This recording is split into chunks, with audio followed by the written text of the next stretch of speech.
انوار الحق کاکڑ نے جیسے کل کہا کہ میں صدقے دل سے حلف اٹھاتا ہوں، اس کے ساتھ ہی 16 ماہ پر مشتمل مسلم لیگ نون یعنی کہ پی ڈی ایم کی حکومت روانہ ہو گئی، اور مسلم لیگ نون کے جو شہباز شریف ہیں جو وزیر اعظم تھے وہ بھی سابق وزیر اعظم ہو گئے۔ ان 16 ماہ میں کیا کیا کچھ عوام پہ بیتا یہ آپ بخوبی جانتے ہیں، میں بھی بخوبی جانتا ہوں۔ عمران خان سے زیادہ بدترین دور، زیادہ مہنگائی، پیٹرول مہنگا، بجلی مہنگی اور دوسری کھانے پینے کی چیزیں جو ہیں اس 16 ماہ میں آسمانوں سے باتیں کرنے لگی۔ لیکن ان 16 ماہ کا نقصان جہاں پر پاکستان کو پہنچا ہے وہاں پر مسلم لیگ نون کو اس سے کہیں زیادہ نقصان پہنچا ہے۔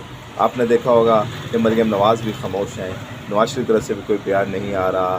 میاں نواز شریف اگر اپنے بھائی کی حکومت میں واپس نہیں آ سکے، جو ستمبر کی باتیں کر رہے ہیں ستمبر میں آ جائیں گے، تو وہ کیسے آ جائیں گے کہ جب ان کا بھائی وزیر اعظم تھا ان کے بھائی کے اوپر کیسز سارے ختم ہو گئے لیکن نواز شریف کے اوپر کیسز ختم نہ کر سکے۔ جب ان کا بھائی نہ ختم کر سکا تو انوار الحق کاکڑ کی دور حکومت میں یا نگران وزیر اعظم شپ میں میاں نواز شریف کیسے واپس آ جائیں گے؟ ستمبر میں تو نہیں لگتا وہ واپس آ جائیں گے، باقی کل کا اللہ تعالیٰ کی ذات جانتی ہے کہ کل کیا ہوتا ہے۔ لیکن ان 16 ماہ میں جو پاکستانی اکانومی کے ساتھ ہوا، بڑے بڑے جادوگر یہاں پر بلائے گئے، بڑے بڑے حساب کتاب کے جو اشاریوں کو سمجھتے تھے ان کو بلایا گیا، حساب کار کو بلایا گیا، مفتیٰ اسماعیل کو استعمال کیا گیا، لیکن پاکستان کی لڑکھڑاتی اکانومی نہ سنبھل سکی۔ اور جب یہ لڑکھڑاتی اکانومی نہ سنبھل سکی تو مسلم لیگ نون کیسے سنبھل سکتی تھی؟ اور یہی وجہ ہے کہ مریم نواز بھی خاموش ہیں، مسلم لیگ نون کے جو نواز شریف کے بیانیے کے لیڈر ہیں